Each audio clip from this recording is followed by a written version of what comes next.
कधी कधी नाश्त्यासाठी हा असा बेसनचा ढोकळा बनवला जातो. पण बऱ्याच वेळा हा ढोकळा चपटा होतो, फुगत नाही आणि खाताना सुद्धा घशामध्ये अडकला जातो. बरं, असा ढोकळा बनवत असताना भांड्याचा पसारा सुद्धा खूप होतो.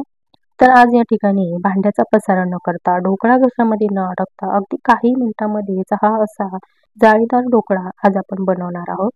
जर तुम्हाला हा असा ढोकळा बनवायचा असेल ना, तर रेसिपी अगदी शेवटपर्यंत पहा. तुमचं सगळ्यांचं वैशाली किचनमध्ये मनापासून खूप खूप स्वागत. नायलॉन ढोकळा बनवण्यासाठी साधारणपणे आपल्याला इथे अगदी बारीक दळलेलं बेसनाचं पीठ घ्यायचं आहे. वजनी प्रमाण म्हणाल तर 250 ग्रॅम हे बेसन पीठ आहे.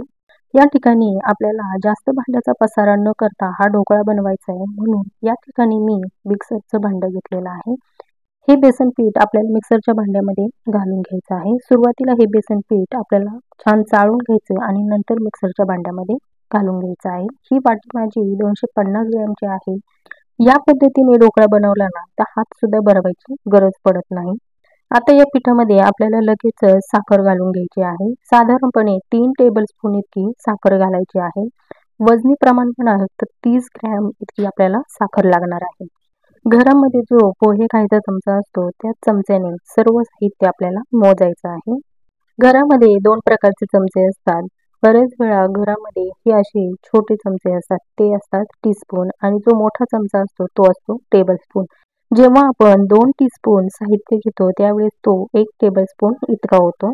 याच टीस्पूनने आपण हे लिंबू सत्व मोजून घेणार आहोत. आता साधारणपणे 1 टीस्पून आपल्याला हे लिंबू सत्व लागणार आहे. अगदी कोणत्याही किराणा मालाच्या दुकानामध्ये हे लिंबू सत्व अगदी सहज मिळतं. यालाच सायट्रिक ऍसिड सुद्धा म्हणतात. अगदी साखरेप्रमाणे हे दाणेदार असतं किंवा बरेच वेळा मिठाप्रमाणे त्याची पावडर सुद्धा मिळते. आता त्याच टीस्पूनने आपल्याला मीठ सुद्धा मोजून घ्यायचं आहे. साधारणपणे 1 टीस्पून भरून आपल्याला मीठ लागणार आहे. हे मीठ घेत असताना अगदी सपाट चमचा भरून मीठ घ्यायचं आहे. सुरुवातीला हे सगळे कोरडे जिन्नस चमच्याच्या साहाय्याने मिक्स करून घ्यायचे, म्हणजे ते छान एकजीव होतात. आता या पिठामध्ये पाणी किती प्रमाणात घ्यायचं, तर साधारणपणे या पिठाकरता आपल्याला अर्धी वाटी किंवा पाऊण वाटी इतकं पाणी लागतं. बरेच वेळा पिठावर सुद्धा पाण्याचं प्रमाण अवलंबून असतो, त्यामुळे पाणी घालत असताना थोडं थोडं करूनच घालायचं. मिक्सरच्या भांड्यामध्ये पाणी घालायचं आणि 1-2 मिनिटं आपल्याला हे बॅटर मिक्सरवर फिरवून घ्यायचं आहे. असं केल्यामुळे आपल्याला हाताने सुद्धा हे मिश्रण फिरण्याची गरज भासत नाही. हे बॅटर मिक्सरवर अगदी काही मिनिटातच छान मिक्स होतं. तर या ठिकाणी पाहू शकता आपलं बॅटर हे अगदी मस्त स्मूथ आणि हलकं फुलकं झालेलं आहे. तर अशाच पद्धतीचं हे बॅटर आपल्याला बनवून घ्यायचं आहे. यामध्ये जास्त पाणी किंवा खूपच घट्टसर हे पीठ ठेवायचं नाही. आता हे बॅटर आपल्याला 10-15 मिनिटासाठी बाजूला ठेवायचं आहे. तोपर्यंत आपण पुढची तयारी करणार आहोत. तर ज्यामध्ये तुम्हाला ढोकळा बनवायचा त्याला अगोदर तेलाने आपल्याला प्रेस करून घ्यायचं आहे. ढोकळा बनवत असताना साधारणपणे पसरट आकाराचं भांडं घ्यायचं, म्हणजे ढोकळा छान फुलला जातो. आता या ठिकाणी भांडं सुद्धा आपल्या तेलाने ग्रीस झालेलं आहे. आता 10-15 मिनिटानंतर तुम्ही पाहू शकता हे बॅटर आपलं थोडंसं घट्टसर होतं. आता या बॅटरमध्येच आपल्याला सोडा घालून घ्यायचा. तर सोडा किती प्रमाणात घालायचा, अगदीच 1 टीस्पून इतका आपल्याला सोडा घालायचा आहे. चमचा घेत असताना तो अगदी सपाट भरून घ्यायचा आहे. बरेच वेळा ढोकळा खात असताना घशामध्ये अडकला जातो, तर तो अडकू नये म्हणून या बॅटरमध्ये लगेच आपल्याला तेल सुद्धा घालून घ्यायचं आहे. तर तेल घालत असताना फक्त 2 टेबलस्पून इतकं आपल्याला तेल घालायचं आहे. प्रत्येक गोष्ट मोजून मापून घेतली की ती अगदी परफेक्ट तयार होते. सोडा आणि तेल या बॅटरमध्ये घातलं की लगेचच आपल्याला हे भांडं मिक्सरवर 1-2 वेळा पल्स मोडवर फिरवून घ्यायचं आहे. बॅटरमध्ये सोडा घालण्यापूर्वी आपल्याला ढोकळा वाफवण्याची तयारी अगोदरच करून ठेवायची आहे, म्हणजे आपला ढोकळा छान फुलला जातो. आता पाण्याला छान उकळी आली की त्यामध्ये भांडं ठेवायचं आणि लगेचच हे बॅटर त्यामध्ये घालून घ्यायचं. बॅटर घातलं की लगेचच त्यावर झाकण ठेवून द्यायचं आहे. ढोकळा वाफवत असताना साधारणपणे 10-15 मिनिटं हा ढोकळा अजिबात उघडून बघायचा नाही, म्हणजे तो छान आतमध्ये फुलला जातो. ढोकळा वाफवत असताना सुरुवातीचे 5 मिनिटं हाय फ्लेमवर करायचे आणि नंतर अगदी लो फ्लेमवर हा ढोकळा आपल्याला शिजवून घ्यायचा आहे. अगदी 10-15 मिनिटानंतर तुम्ही पाहू शकता मस्त ढोकळा आपला फुललेला आहे. या ढोकळ्यामध्ये चाकू घालून बघायचा. चाकू जर क्लीन निघाला तर समजून घ्यायचं ढोकळा छान आतपर्यंत शिजलेला आहे. ढोकळ्यामध्ये रंग किंवा हळद न वापरता सुद्धा ढोकळ्याला छान रंग आलेला आहे.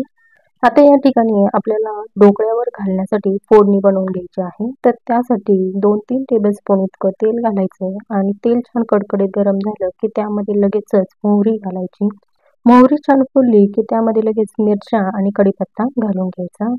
त्यानंतर लगेचच पाणी घालायचं आणि चवीनुसार मीठ आणि 2 टेबलस्पून इतकी साखर घालायची. फोडणीला छान खळखळीत उकळी आली की गॅस बंद करायचे आणि ही फोडणी आपल्याला पूर्णतः थंड होऊ द्यायची आहे. इथे आपला ढोकळा सुद्धा छान थंड झालेला आहे. अगदी सहज याच्या कडा मोकळ्या होतात. चाकूच्या साहाय्याने सुरुवातीला आपल्याला याच्या कडा मोकळ्या करून घ्यायच्या आणि एका पसरट भांड्यामध्ये हा ढोकळा आपल्याला काढून घ्यायचा आहे. ढोकळा जर पाहताल तर मस्त जाळीदार तयार झालेला आहे. ढोकळा अगदी सर्व बाजूने मस्त असा जाळीदार तयार झालेला आहे. जर तुम्ही ढोकळ्यामध्ये हळद वापरणार असाल तर अगदी चिमूटभर हळद वापरायची किंवा नाही वापरली तरी चालेल. कारण बरेच वेळा हळदीचं आणि सोड्याचं रिॲक्शन होतं आणि ढोकळ्यावर लाल रंगाचे पॅचेस तयार होतात. आता हा ढोकळा तुम्हाला हव्या त्या आकारामध्ये तुम्ही कट करून घेऊ शकता. अगदी सहज हा ढोकळा कापला जातो. बरेच वेळा मार्केटमध्ये जेव्हा ढोकळा मिळतो त्या ढोकळ्यामध्ये रंगांचा वापर केलेला असतो. पण या ठिकाणी आपण रंग न वापरता सुद्धा हा ढोकळा मस्त जाळीदार तयार झालाय आणि रंग सुद्धा खूप सुरेख आलेला आहे. ढोकळा जर पाहताना तर जसा स्पंज असतो तसा अगदी स्पंजी ढोकळा तयार झालेला आहे. अगदी नवशिके सुद्धा पहिल्याच प्रयत्नामध्ये हा ढोकळा सहज बनवतील. हा ढोकळा मिक्सरच्या भांड्यामध्ये अगदी झटपट तयार होतो आणि भांडी सुद्धा जास्त लागत नाही. अगदी कमी वेळेमध्ये कमी साहित्यामध्ये हा ढोकळा तयार होतो. गार्निशिंग म्हणून बारीक चिरलेली कोथिंबीर घातलेली आहे आणि जी आपण फोडणी तयार केलेली आहे ती पूर्णतः थंड झाल्यानंतर या ढोकळ्यावर घालायची आहे. तर या ठिकाणी आपला ढोकळा तयार झालेला आहे. अगदी मार्केटमध्ये मिळतो ना त्यापेक्षाही भारी हा ढोकळा आपला घरच्या घरी बनवून तयार होतो. साधारणपणे हा ढोकळा 4-5 जणांसाठी अगदी सहज पुरतो.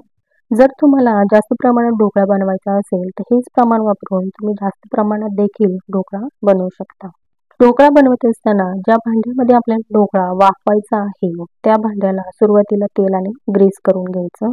त्यानंतर ढोकळ्याच्या बॅटरमध्ये सोडा किंवा इनो घालत असताना त्यापूर्वी आपल्याला पाणी हे गॅसवर गरम करायला ठेवायचं आहे. म्हणजे ज्यावेळेस पाण्याला छान खळखळून उकळी येईल त्यावेळेसच आपल्याला हे बॅटर वाफवायला पाण्यामध्ये ठेवायचं आहे.